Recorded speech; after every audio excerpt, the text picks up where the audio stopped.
Dice así la palabra del Señor. Hermanos, sed imitadores de mí y mirad a los que así se conducen según el ejemplo que tenéis en nosotros. Porque por ahí andan muchos, de los cuales os dije muchas veces, y aún ahora lo digo llorando, que son enemigos de la cruz de Cristo, el fin de los cuales será perdición, cuyo Dios es el vientre y cuya gloria es su vergüenza, que solo piensan en lo terrenal. Mas nuestra ciudadanía está en los cielos, de donde también esperamos al Salvador, al Señor Jesucristo, el cual transformará el cuerpo de la humillación nuestra, para que sea semejante al cuerpo de la gloria suya, por el poder con el cual puede también sujetar a sí mismo todas las cosas. En el capítulo 21 de nuestra confesión de fe se trata el tema de la libertad cristiana y de la libertad de conciencia. Cuando escuchamos hablar de la libertad cristiana, lo que viene a nuestras mentes son más bien cosas superficiales. ¿Qué puedo hacer? ¿Qué no puedo hacer? ¿Hasta dónde puedo llegar? ¿Dónde debo frenar? ¿Qué puedo mirar? ¿Qué no puedo mirar? Lo único que queremos saber es lo que podemos y lo que no podemos hacer, y lo queremos saber concretamente. Pero lo cierto es que la doctrina de la libertad cristiana tiene que ver con cosas mucho más profundas que esto. Por mucho tiempo Roma corrompió la doctrina de la libertad cristiana y además en la práctica sometió al creyente a la lealtad del dogma de Roma, del Papa que se sentaba en el Vaticano, o en Roma en ese momento. Introdujo todos los rituales, las normas, los dogmas de su propia imaginación y sometió la lealtad del cristiano, la conciencia del cristiano a ello. Roma casi eliminó por completo la libertad cristiana. Pero una vez que la reforma protestante fue madurando, comenzó a establecerse de una manera más profunda y precisa esta doctrina de la libertad. Mira cómo lo expresa nuestra confesión.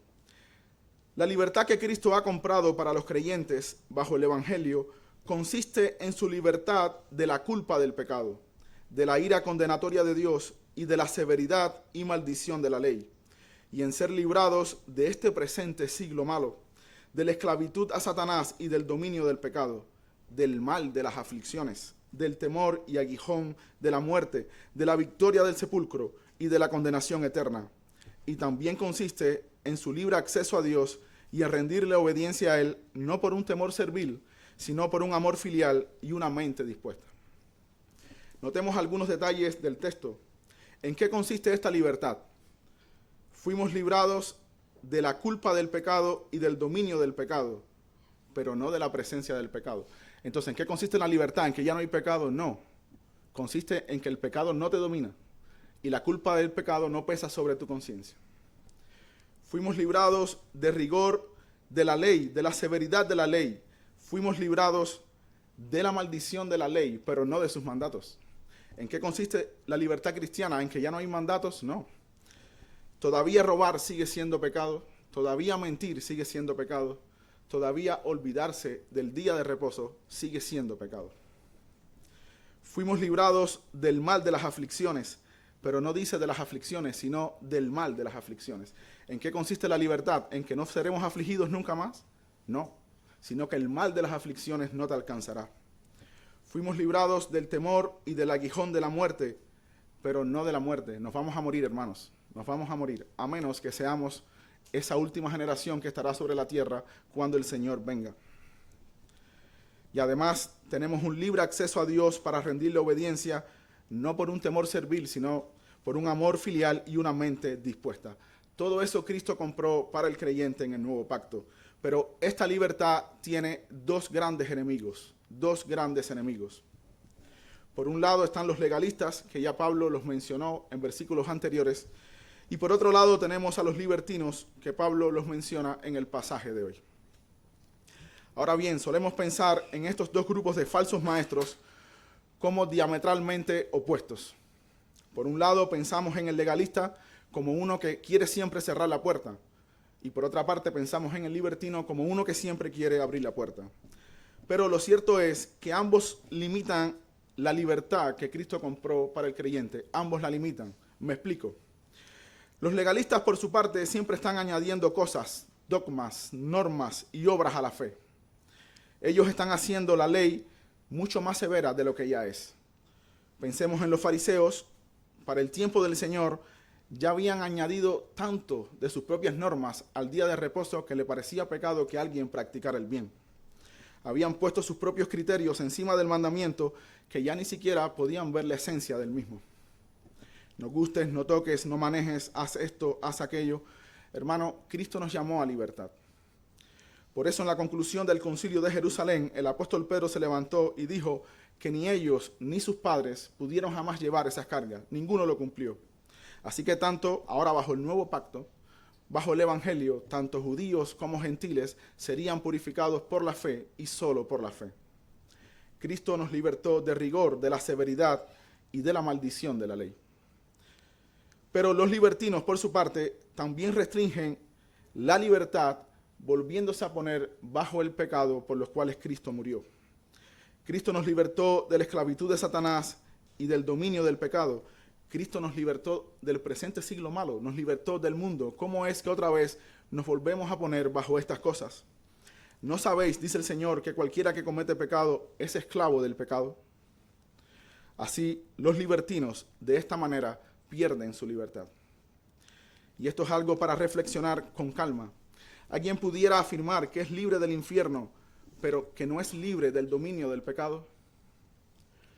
Esto no es conforme a la verdad revelada. Ciertamente Cristo vino a salvarte del infierno, pero también del dominio del pecado. Pero volveremos sobre esto más tarde.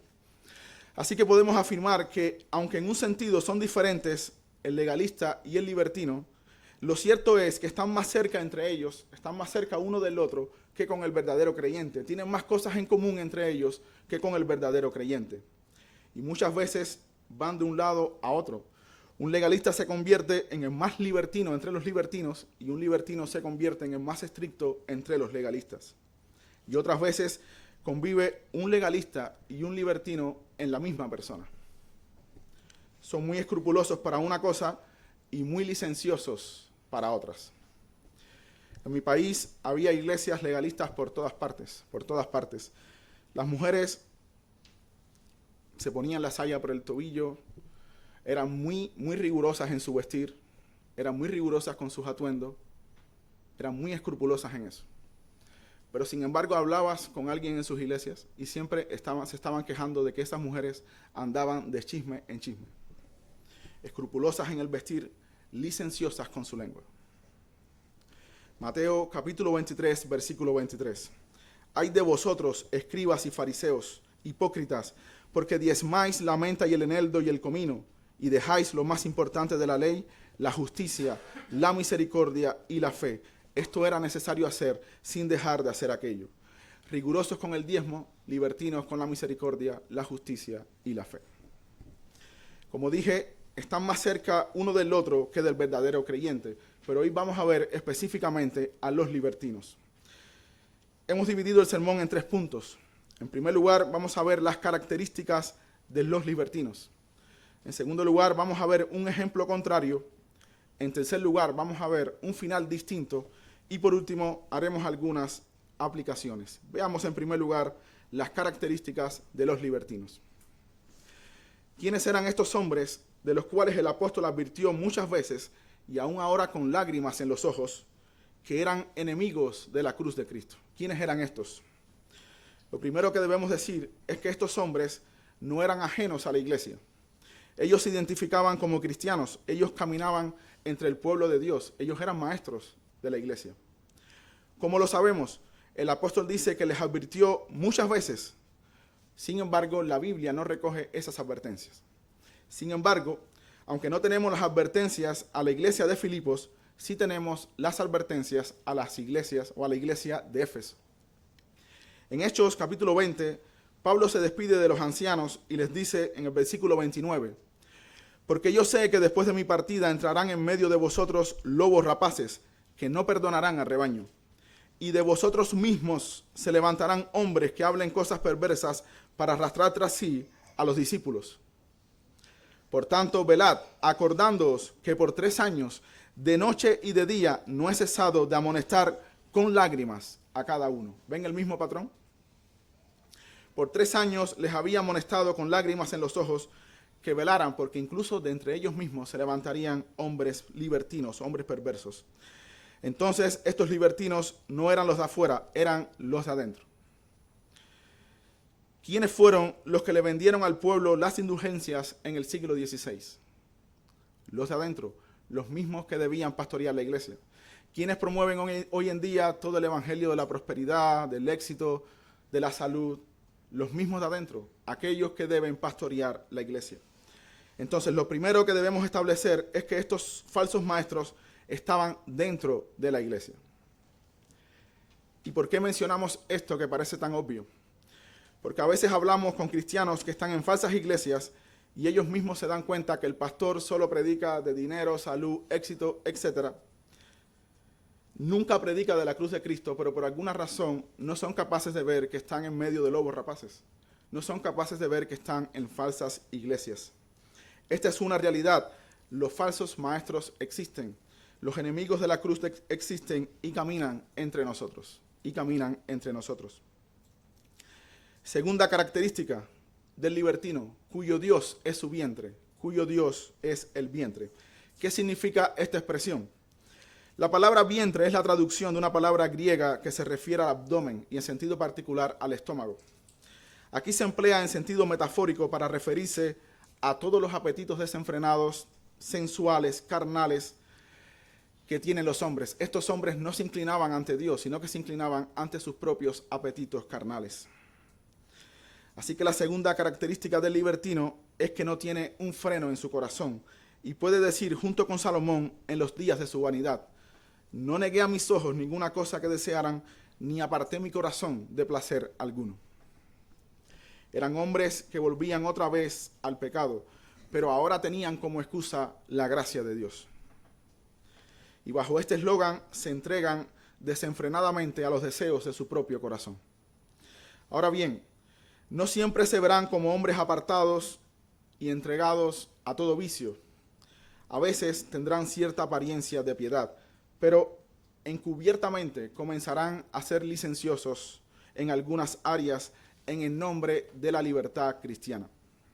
Por ejemplo, comenzarán a introducir un tipo de música en la iglesia no solo contraria a la piedad, sino contraria incluso al buen gusto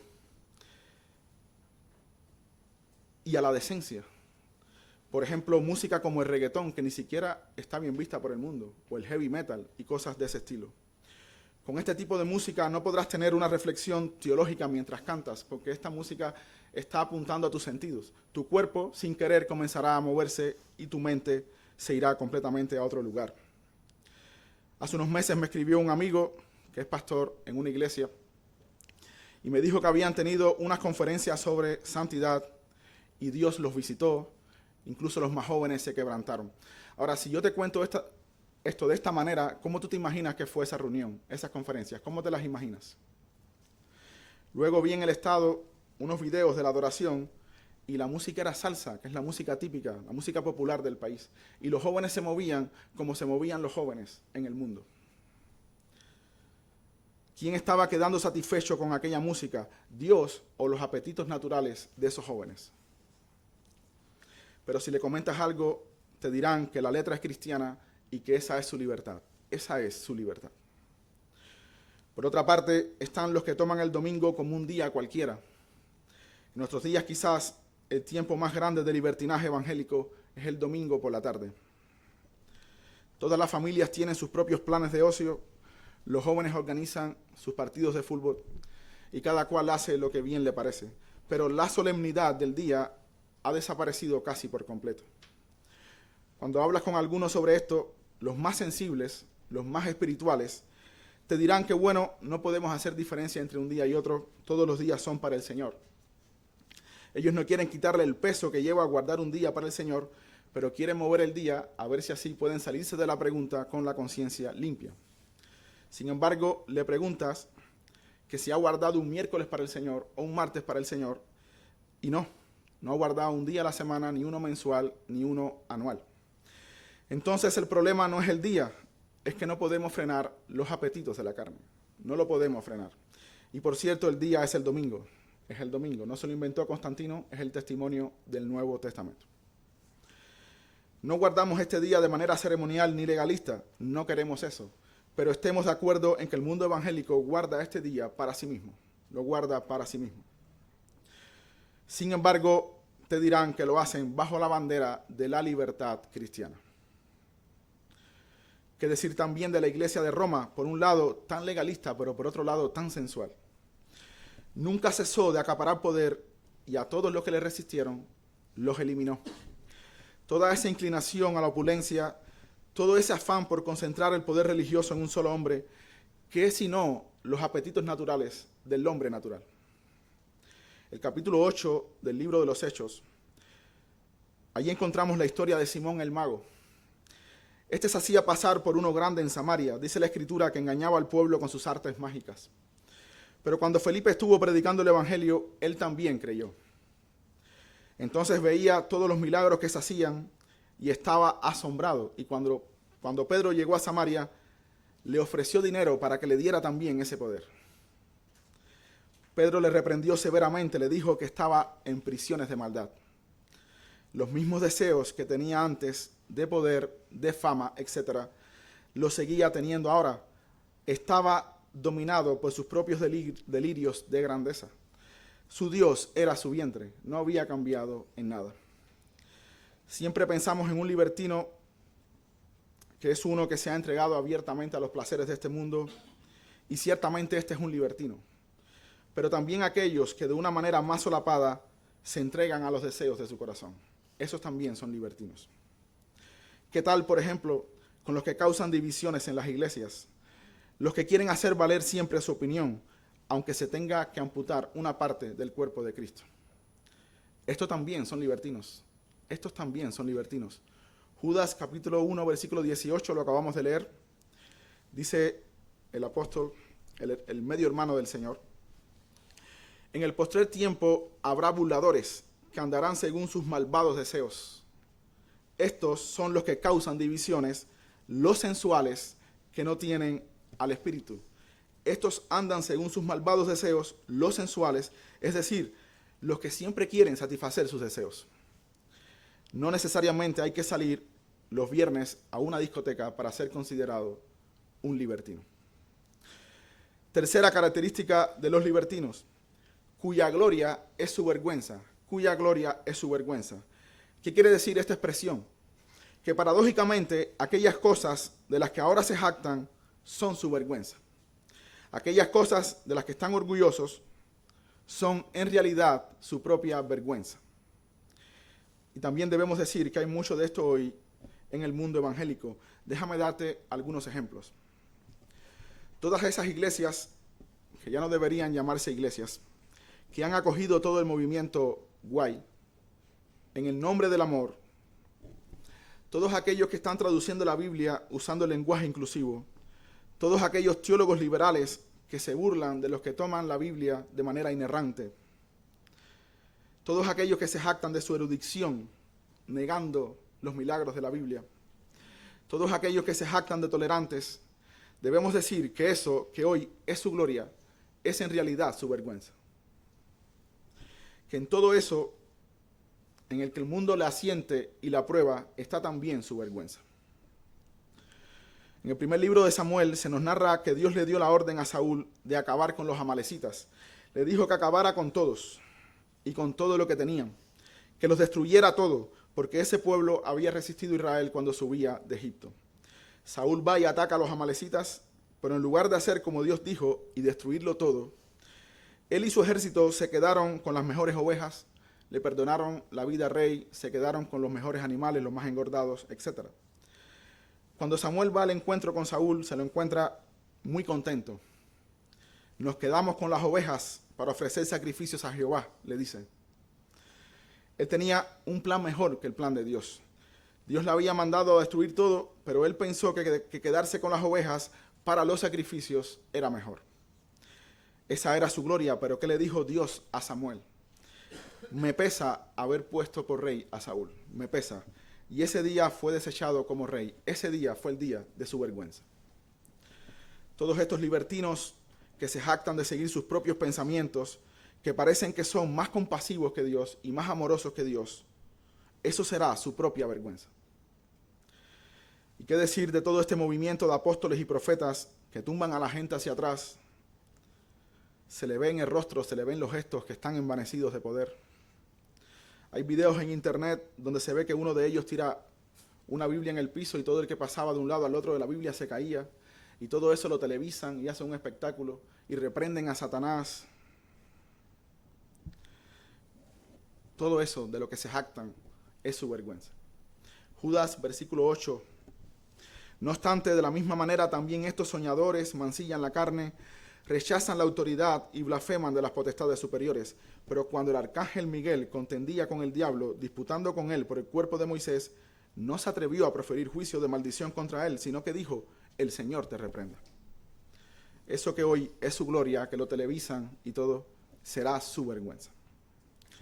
Cuarta característica de los libertinos, que solo piensan en lo terrenal.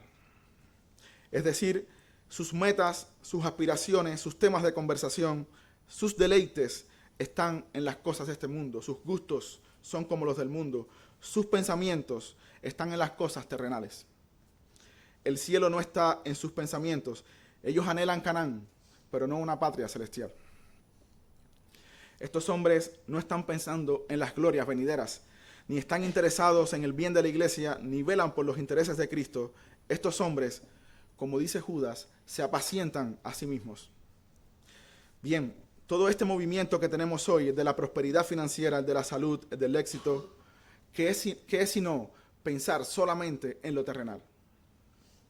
Y aunque este movimiento tuvo su origen entre los pentecostales de Estados Unidos, no podemos pensar que esto es un problema que solo puede ocurrir en países ricos.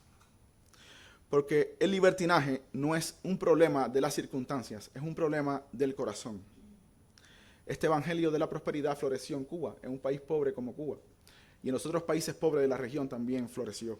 Incluso aquí en España, cuando hemos salido a evangelizar, nos hemos encontrado personas que están en este tipo de iglesia aquí en España hoy en día.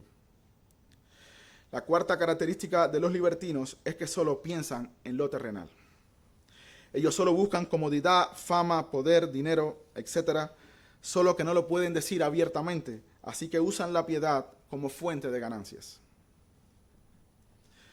Bien, hermanos, en conclusión, con las características de los libertinos en mente, si lo fuéramos a definir en pocas palabras, ¿qué podríamos decir de estos falsos maestros? Pablo los define en pocas palabras: enemigos de la cruz de Cristo, enemigos de la cruz de Cristo. ¿Por qué?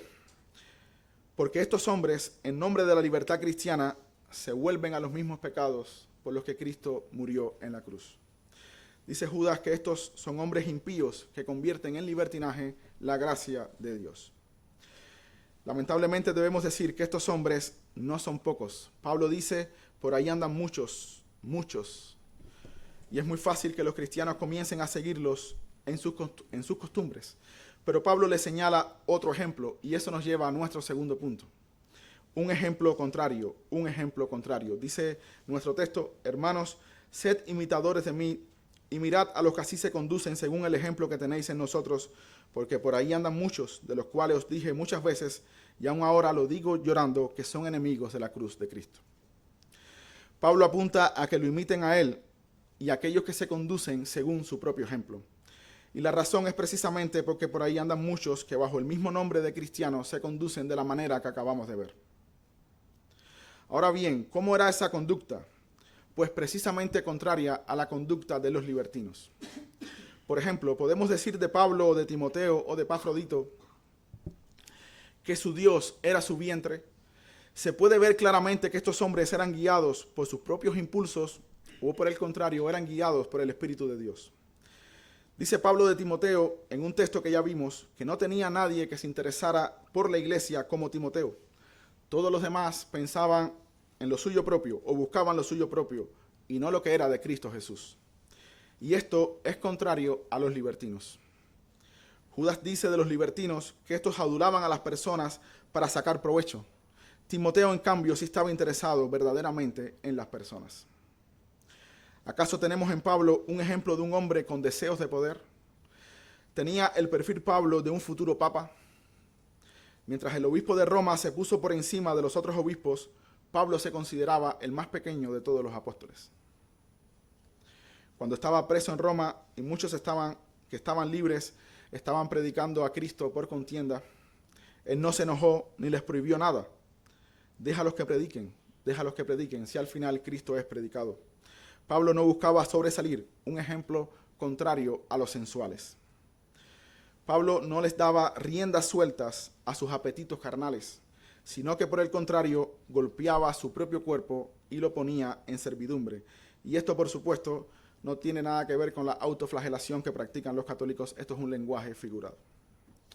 Pablo y sus colaboradores se conducían diferente. Se podía decir de ellos que su Dios era Cristo y no su vientre.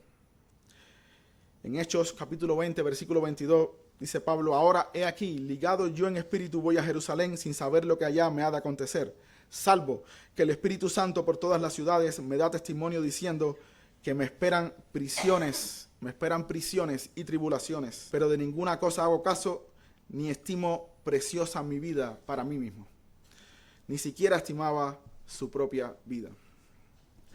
Se podía decir de Pablo y sus colaboradores que su gloria era su vergüenza. Aquellas cosas de las que ellos estaban orgullosos, en realidad los estaba condenando. Con ellos más bien pasaba lo contrario. Aquello que era su vergüenza era en realidad su gloria. Dice Pablo que Dios había exhibido a los apóstoles como un espectáculo, y no en el buen sentido, sino como una vergüenza para el mundo. Pero aquella vergüenza era su gloria. Aquella prisión en Roma no guardaba a un hombre avergonzado, sino a uno que le esperaba la gloria. Festo y Agripa se burlaron de él, pero aquella vergüenza era su propia gloria. Contrario a los sensuales, estos hombres eran avergonzados ahora, pero les esperaba la gloria. ¿Qué diferencia con los liberales de hoy que se van conformando al mundo? Para donde va el mundo, para allá van ellos. Que se jactan de amor, tolerancia y compasión, consintiendo el pecado. Esa es su gloria, pero será su vergüenza. Pablo, en cambio, sufrió la vergüenza por no agradar a los hombres, pero recibió alabanza de Dios. Se podía decir de Pablo y de Timoteo que solo pensaban en lo terrenal. A diferencia de los sensuales que pensaban en su propia comodidad y cómo sacar provecho de las personas, Pablo y sus colaboradores buscaban sembrar lo espiritual. En Hechos capítulo 20, Pablo les dice a los ancianos: ni plata, ni oro, ni vestido de nadie he codiciado. Antes, vosotros sabéis que para lo que me ha sido necesario a mí y a los que están conmigo, estas manos me han servido. ¿Debía la iglesia sostener a Pablo? Sí. Dios mandó que los que prediquen el evangelio, los que trabajen en el evangelio, vivan del evangelio. Sin embargo, quiso sostenerse por sí mismo. Pero lo que me llama la atención es que él les dice que no ha codiciado ni oro, ni vestido, ni plata de nadie, pero esto es una cuestión del corazón. Él pudo decir que a ninguno le pidió prestado, sin embargo dice que no codició nada de nadie. ¿Cómo uno puede estar seguro de eso si eso se puede ocultar en el corazón? De la única manera que aceptemos eso es que durante todos esos años no hubo nada en la conducta de Pablo que le sugiriera a los efesios que ese hombre guardaba en su corazón deseos terrenales. No hubo nada. Y teniendo esto en mente, hermanos, ¿cómo pudiéramos definir a estos hombres? Si los libertinos son enemigos de la cruz de Cristo, ¿qué son estos hombres sino hombres crucificados? Hombres crucificados. Mientras aquellos no quieren venir a crucificar sus pasiones y sus deseos en la cruz, estos hombres mueren cada día, cada día. Bien, hermanos, con estas características y con estas definiciones, solo nos queda preguntarnos cuál será el fin de todos ellos. ¿Qué les esperan a estos dos grupos de personas? Y esto nos lleva a nuestro tercer punto, un final distinto, un final distinto. Siendo estos dos grupos tan diferentes, ¿no es de esperar que tengan un final distinto? Dice Pablo que el final de aquello será perdición. Si eres enemigo de la cruz de Cristo, entonces no hay otra esperanza para ti. Razona conmigo. ¿Qué otra manera tienes para expiar tus pecados? ¿De qué otra manera los vas a expiar? Si no pudiste clavarlos en la cruz de Cristo, ¿de qué otra manera lo vas a expiar? ¿Qué locura es esta de darte a los mismos deseos, a los mismos desenfrenos por los cuales Cristo murió? el Señor murió en la cruz para librarte de las pasiones que te dominan, de su culpa y de su poder. ¿Cómo es que te vuelves a ellas desenfrenadamente? Si la cruz de Cristo no fue suficiente para hacer morir los deseos mundanos, entonces ya no queda nada más por hacer. No hay esperanza, tu fin sería vergüenza y perdición. En cambio, aquellos que han crucificado al viejo hombre con sus pecados y pasiones, que mueren cada día, que han quitado su mirada de lo terrenal y lo han puesto arriba, pues a esos les espera un final dichoso. A eso les espera un final dichoso. Ellos sí esperan al Salvador, el cual transformará el cuerpo de la humillación nuestra para que sea semejante al cuerpo de la gloria suya. Noten la diferencia. Mientras los libertinos le dan riendas sueltas a las pasiones que batallan contra el alma y se glorían en eso, se jactan de que sus cuerpos disfruten de todo cuanto le ofrece el mundo, el creyente, sin embargo, tiene que luchar con la vergüenza de que todavía se inclina hacia el mal, de que todavía es tentado y cada día tiene que llevar este cuerpo a morir en la cruz. Bien, el fin de estos es la glorificación. Nunca más el mal los llamará con fuerzas, sus pasiones pecaminosas serán finalmente apagadas. Y por si alguien ya está agotado de la vergüenza de su cuerpo, del pecado, debilidad, del pesar, de la desilusión, del dolor, de la duda, del temor, del odio, del fracaso, debemos decir que toda esa vergüenza será quitada, finalmente será quitada, y se hará con el mismo poder con el que Cristo puede sujetar a sí mismo todas las cosas.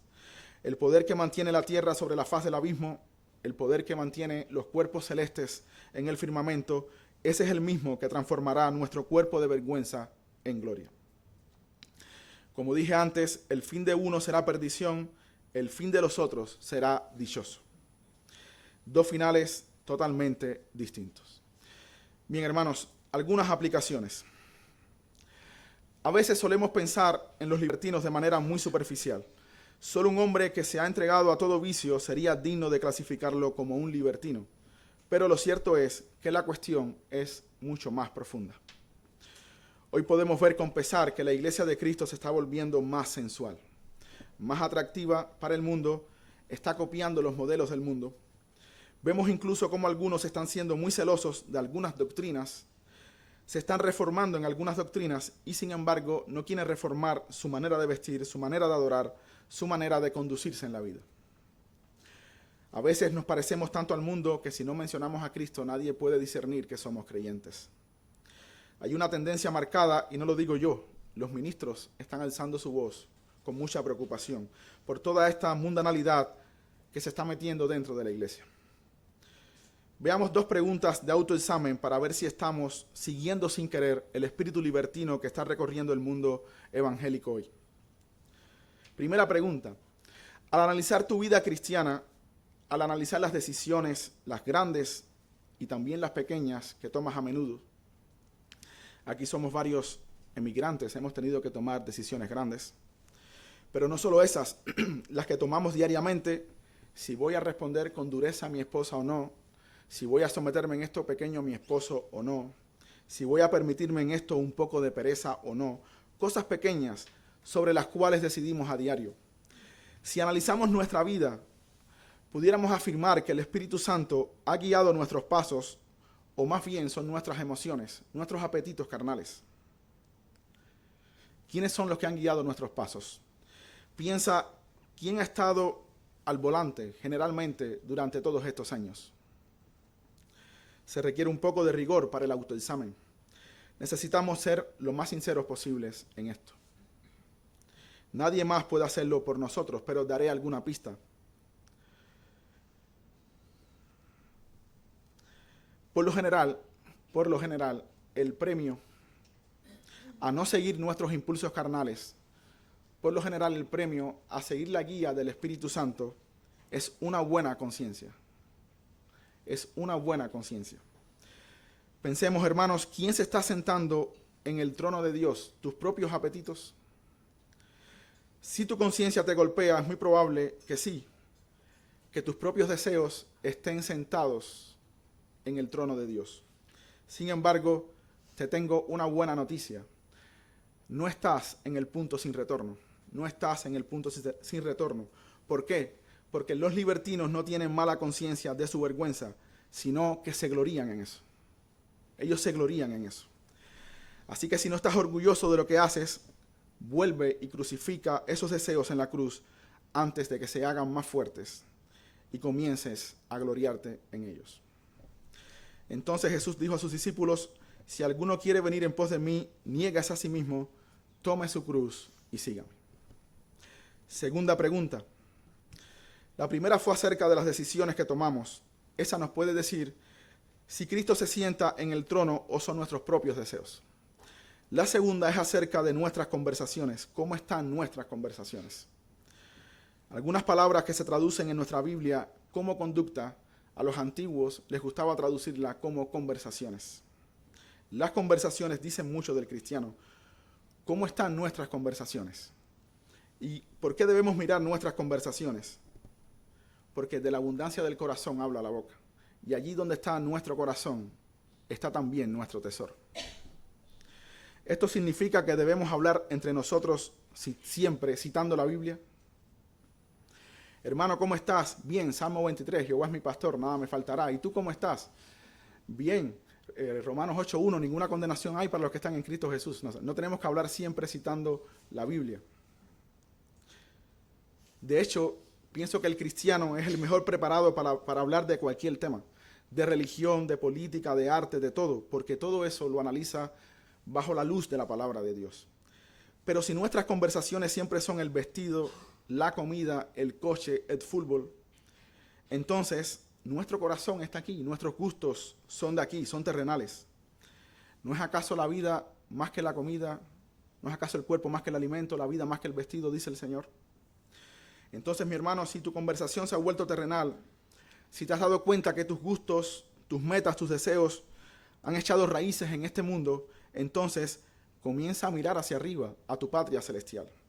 Busca a los piadosos y comienza a andar con ellos, comienza a conversar con ellos. Segunda de Timoteo, capítulo 2, versículo 22. Huye también de las pasiones juveniles y sigue la justicia, la fe, el amor y la paz con los que de corazón limpio invocan al Señor. Este es un consejo para un joven Timoteo. Persigue la justicia, la fe, el amor, la paz. Todas esas cosas son espirituales, tienen su origen en lo celestial. Búscalas junto con aquellos que de corazón limpio invocan al Señor. Bien, hermanos, ahora me gustaría añadir algunos principios sobre aquellas áreas grises de la libertad cristiana.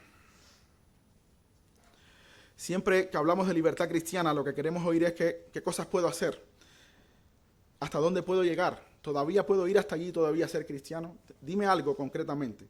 Ya hemos visto que la libertad cristiana trata con asuntos mucho más profundos que estos, pero es verdad que hay áreas grises donde tenemos que caminar con sabiduría.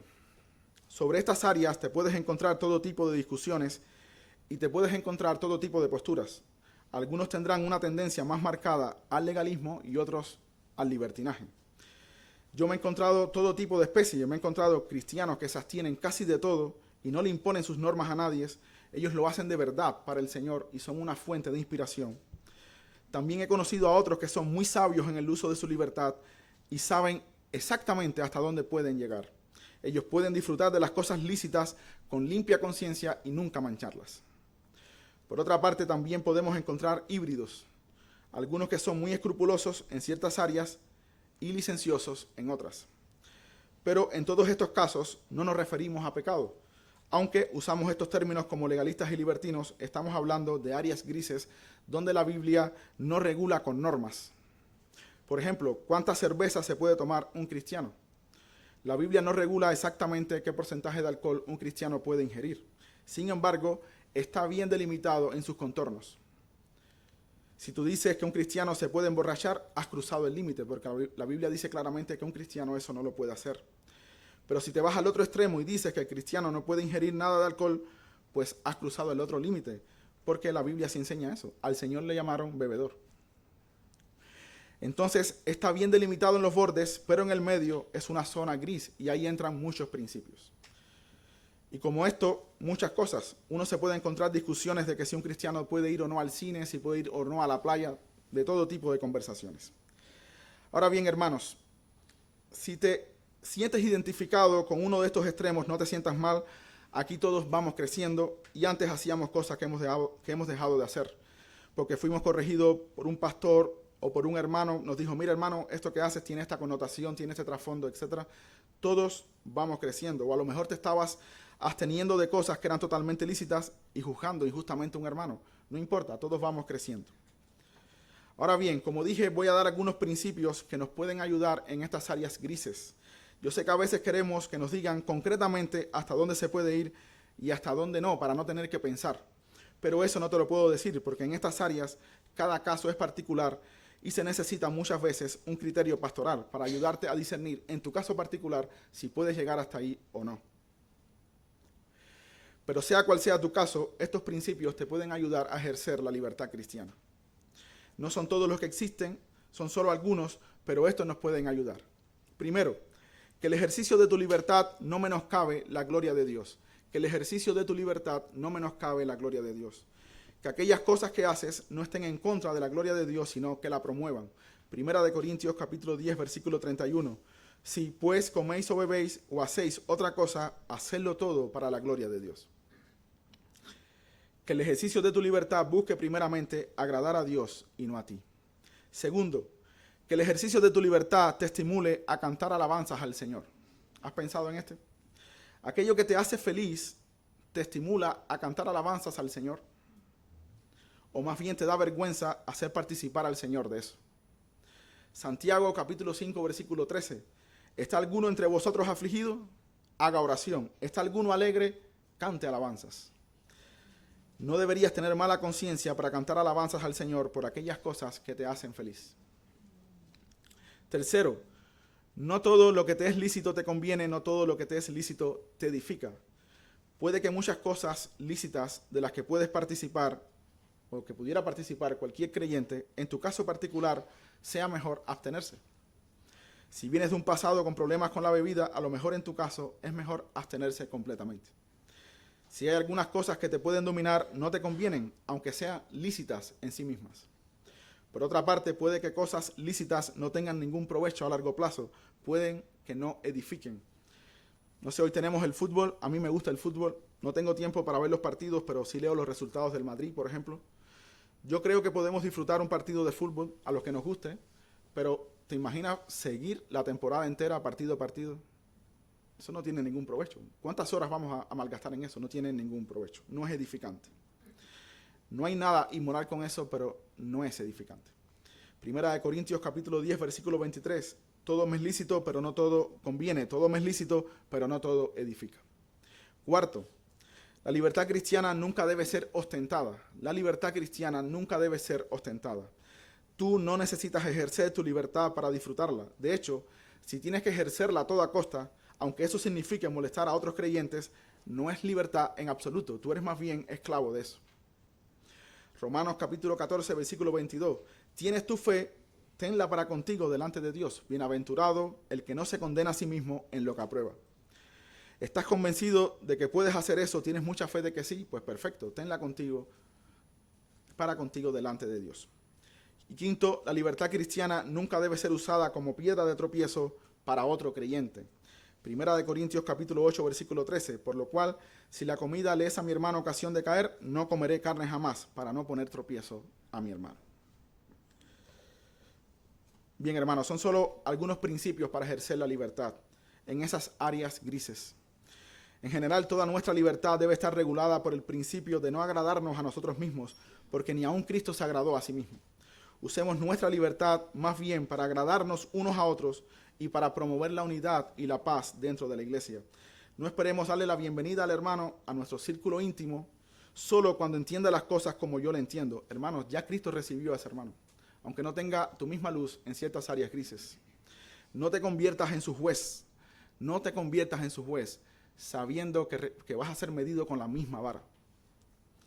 Martín Lutero escribió: el hombre cristiano es el señor más libre de todos y no está sujeto a ninguno. Y al mismo tiempo, el hombre cristiano es el siervo más obediente de todos y sujeto a todos. Esta es la verdadera libertad. Bien, hermanos, rápidamente algunas advertencias finales.